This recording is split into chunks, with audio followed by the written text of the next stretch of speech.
everyone, welcome back to my channel.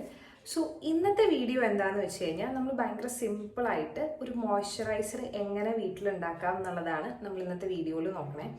So moisturiser എത്ര important ആണെന്ന് ഞാൻ ഒരുപാട് തവണ പറഞ്ഞിട്ടുള്ളതാണ്. കാരണം സ്കിന്ന് ഭയങ്കരമായിട്ട് ഹൈഡ്രേറ്റഡ് ആക്കി വെക്കുന്ന ഒരു ഇൻഗ്രീഡിയൻ്റ് ആണ്, അല്ലെങ്കിൽ സ്കിൻ കെയർ ഏജൻ്റ് ആണ് ഈ ഒരു മോയ്സ്ചറൈസർ എന്ന് പറയുന്നത്.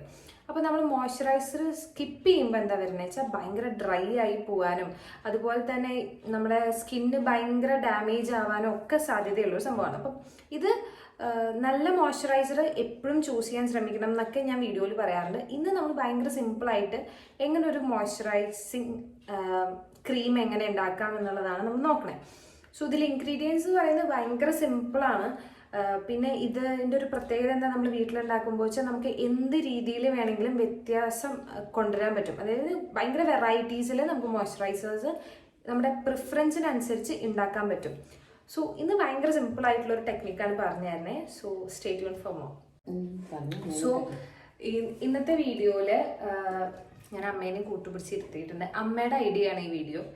സോ നമ്മളിവിടെ ഇന്ന് യൂസ് ചെയ്യണ ജെല്ല് എന്ന് പറഞ്ഞാൽ സാഫ്രൻ മഞ്ചിഷ്ട ജെല്ലാണ്. സോ ഇത് ഭയങ്കര ഓപ്ഷണലാണ്. നിങ്ങൾക്ക് വേണമെങ്കിൽ അലോവേര ജെല്ലോ അല്ലെങ്കിൽ പപ്പായ ജെല്ല്, ബീട്രൂട്ട് ജെല്ല്, ശംഖുപുഷ്പം ജെല്ല് എന്ത് വേണമെങ്കിലും അവൈലബിൾ ആണ്. അപ്പോൾ ഏത് വേണമെങ്കിലും യൂസ് ചെയ്യാം. അപ്പോൾ സാഫ്രൻ മഞ്ചിഷ്ട ആകുമ്പോൾ അതിൻ്റെ ആ ഒരു പ്രോപ്പർട്ടീസും കൂടി ഈ ഒരു ക്രീമിന് ഉണ്ടാവും എന്നുള്ളതാണ് ഇതിൻ്റെ മെയിൻ പ്രത്യേകത എന്ന് പറയുന്നത്. സോ ഇതിലെ ഏറ്റവും ഭയങ്കരമായിട്ട് എടുത്തു പറയേണ്ട സാധനം എന്ന് പറഞ്ഞാൽ ഇതിൻ്റെ സ്മെല്ല്. സാഫ്രൻ്റെ സ്മെല്ല് ഭയങ്കരമായിട്ട് ഉണ്ട്. അപ്പോൾ അത് അത്രയും സാഫ്രൻ എന്താണെന്ന് വെച്ച് കഴിഞ്ഞാൽ നല്ല ഈവൻ സ്കിൻ ടോൺ ആക്കാനൊക്കെ നന്നായി ഹെൽപ്പ് ചെയ്യും. മഞ്ചിഷ്ട അതെ dark spots, acne scars, dull face ഒക്കെ നല്ല രീതിക്ക് മാറ്റാനൊക്കെ ഹെൽപ്പ് ചെയ്യുന്ന ഒരു ഇൻഗ്രീഡിയൻ്റ് ആണ്. സോ ഇതിൻ്റെ ജെല്ല് കംപ്ലീറ്റ്ലി ഓപ്ഷണൽ ആണ്. ഞാൻ വീണ്ടും പറയാണ്, നിങ്ങൾക്കിത് അവൈലബിൾ ആവുന്നുണ്ടെങ്കിൽ മാത്രം യൂസ് ചെയ്താൽ മതി. നമുക്കിതാണ് ഇന്ന് ഞാൻ യൂസ് ചെയ്യണേ. പിന്നെ നമ്മൾ യൂസ് ചെയ്യുന്നത് വിറ്റാമിൻ ഇ ആണ്. സോ വിറ്റാമിൻ ഇയുടെ ക്വാണ്ടിറ്റി നമ്മളിപ്പോൾ ഏകദേശം ഒരു 3 to 4 സ്പൂൺസ് ഓഫ് ജെല്ല് എടുത്തു. പിന്നെ ഒരു 1/2 സ്പൂൺ to 1 സ്പൂൺ വരെ വിറ്റാമിൻ ഇയുടെ ഓയിൽ എടുത്തു. എന്നിട്ട് ഇത് നന്നായി ഇതാണ് ഈ ഒരു ജെല്ലിൻ്റെ കളർ എന്ന് പറയുന്നത്. സാഫ്രൻ മഞ്ചിഷ്ട ജെല്ലിൻ്റെ കളർ എന്ന് പറയുന്നത്. ഇതിലിപ്പോൾ നമ്മൾ വിറ്റാമിൻ ഇയുടെ ഓയിൽ മാത്രമേ യൂസ് ചെയ്തിട്ടുള്ളൂ. ഇനി നമ്മൾ ഇതിലേക്ക് കുറച്ചും കൂടി മോയ്സ്ചറൈസിങ് ആക്കാൻ വേണ്ടിയിട്ട് ഗ്ലിസറിൻ ആണ് യൂസ് ചെയ്യണത്. സോ ഗ്ലിസറിനും റോസ് വാട്ടറും മാത്രം യൂസ് ചെയ്താൽ തന്നെ നല്ലൊരു മോയ്സ്ചറൈസിങ് ആവും. ഈ ജെല്ലും കൂടി ആവുമ്പോൾ കുറച്ചുകൂടി നല്ലതാണ് എന്നാണ്. നമ്മൾ ആ ഒരു ക്രീം കൺസിസ്റ്റൻസിയിലേക്ക് വരാൻ വേണ്ടിയിട്ടാണ് നമ്മൾ ജെല്ല് യൂസ് ചെയ്യണത്. ഒരു ടോണർ കൺസിസ്റ്റൻസിയിലേക്ക് ആണെങ്കിൽ റോസ് വാട്ടർ യൂസ് ചെയ്താൽ മതി.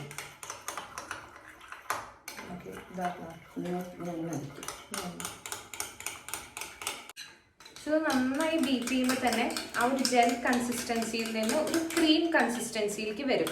അതായത് കുറച്ചും കൂടി കളർ എൻഹാൻസ് ആയിട്ട് വരും. ഇതിപ്പോൾ നിങ്ങൾ സാധാ നോർമൽ അലോവേര, ക്ലിയർ അലോവേര ജെല്ലിലാണ് യൂസ് ചെയ്യുന്നത് വെച്ചാൽ നല്ല വൈറ്റ് ഷെയ്ഡ് ആയിട്ടാണ് വരിക.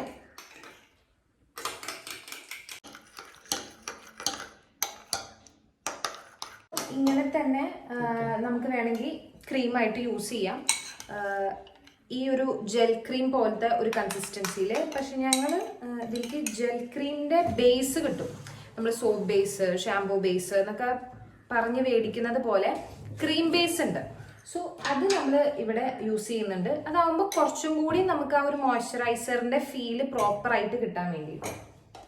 അപ്പം അത് നമ്മൾ ഒരു സ്പൂൺ അത് ഇടുന്നുണ്ട്.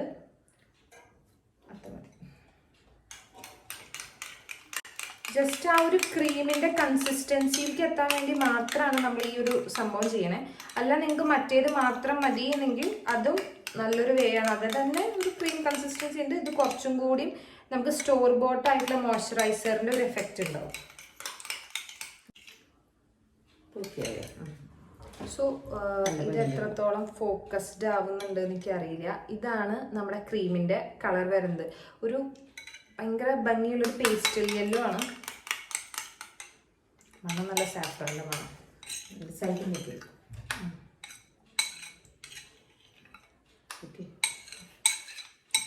സോ ഇതാണ് നമ്മുടെ മോയ്സ്ചറൈസർ. അപ്പോൾ ഇത് ജസ്റ്റ് അപ്ലൈ ചെയ്ത് നോക്കുമ്പോൾ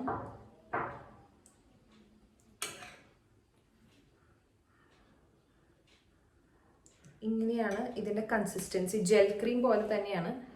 സോ ഈസിലി ബ്ലെൻഡബിൾ ആണ്, പെട്ടെന്ന് സ്കിന്നിലേക്ക് ഒക്കെ നല്ല രീതിക്ക് അബ്സോർബ് ആവുന്ന രീതിക്കാണ്. കാരണം കണ്ടോ, പെട്ടെന്ന് തന്നെ അബ്സോർബ് ആവും, നല്ല കൂളിംഗ് ഇഫക്റ്റ് ആണ്. പിന്നെ ഭയങ്കര ലൈറ്റ് വെയിറ്റ് ആയിട്ടുള്ള ഒരു ഇതാണ്. പിന്നെ ഇതിൽ ഷിയ ബട്ടർ വരുമ്പോഴാണ് കുറച്ച് കട്ടി കൂടിയിട്ടുള്ള മോയ്സ്ചറൈസേഴ്സ് വരിക. ഇത് ജെൽ ക്രീം ആയതുകൊണ്ട് പെട്ടെന്ന് അബ്സോർബ് ചെയ്യണ രീതിക്കാണ് ഇത് ഉണ്ടാക്കിയിരിക്കണേ. സോ നൈറ്റ് ക്രീം ആയിട്ടോ അല്ലെങ്കിൽ ഡേ ക്രീം ആയിട്ടോ യൂസ് ചെയ്യാം. പക്ഷെ നൈറ്റ് ക്രീം ആകുമ്പോൾ സ്കിന്നിന് കുറച്ചും കൂടി റെജുവിനേറ്റ് ചെയ്യാൻ ഹെൽപ്പ് ചെയ്യുന്ന ഒരു ക്രീമാണിത്.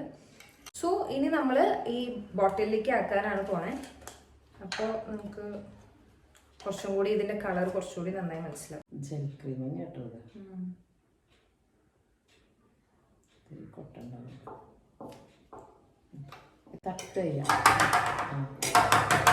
ഇതാണ് ഇതിൻ്റെ ഒരു കൺസിസ്റ്റൻസി എന്ന് പറയുന്നത്. ഒരു പേൽ യെല്ലോ ഷെയ്ഡാണ്, ജെൽ ക്രീം കൺസിസ്റ്റൻസിയാണ്. ഭയങ്കര ലൈറ്റ് വെയിറ്റ് ആണ്, ഈസിലി ബ്ലെൻഡബിൾ ആവുന്ന ഒരു ക്രീമാണ്. അപ്പോൾ നിങ്ങൾക്ക് ഒരുപാട് വെയിറ്റ് ഉള്ള പോലെയൊന്നും തോന്നില്ല, എന്നാൽ നല്ല കൂളിംഗ് ഇഫക്റ്റ് ഉണ്ടാവും. ആക്നെ സ്കാർസിനും ഇപ്പോൾ എൻ്റെ ഫേസിൽ തന്നെ ശ്രദ്ധിച്ചറിയാം, പണ്ടത്തെ പോലത്തെ. ഇപ്പം ഞാൻ ഒരു 2-3 months ആയിട്ട് വീട്ടിലുണ്ടാക്കുന്ന മോയ്സ്ചറൈസർ തന്നെയാണ് യൂസ് ചെയ്യണേ. അപ്പോൾ എനിക്കുണ്ടായ വ്യത്യാസം എന്ന് പറഞ്ഞാൽ ബ്രേക്ക് ഔട്ട്സ് ഭയങ്കര രീതിയിൽ കുറഞ്ഞു. ഇപ്പോൾ കുറച്ച് ആക്നെ സ്കാർസ് ആണുള്ളത്. അപ്പോൾ ഈ ഒരു ക്രീമിൻ്റെ പ്രത്യേകത പറഞ്ഞാൽ ആക്നെ സ്കാർസ് നന്നായി പോയിന്റ് ഔട്ട് ചെയ്തിട്ട് ഫെയ്ഡാക്കി കളയും എന്നുള്ളതാണ്. കാരണം ഇതിൽ മഞ്ചിഷ്ട ഉണ്ട്, സാഫ്രൻ ഉണ്ട്, പിന്നെ അലോവേര ജെല്ലിൻ്റെ കൂളിംഗ് ഉണ്ട്, ഗ്ലിസറിൻ ഉണ്ട്, വിറ്റാമിൻ ഇ ഉണ്ട്. സോ എല്ലാ ഗുഡ് സ്റ്റഫും ഉള്ള ഒരു ക്രീമാണ്. So hope you enjoy this video. And ഇത് ഏതെങ്കിലും ഇൻഗ്രീഡിയൻറ്റ് അവൈലബിൾ ആവുകയാണെങ്കിൽ do try this out. Stay tune for more. Bye bye.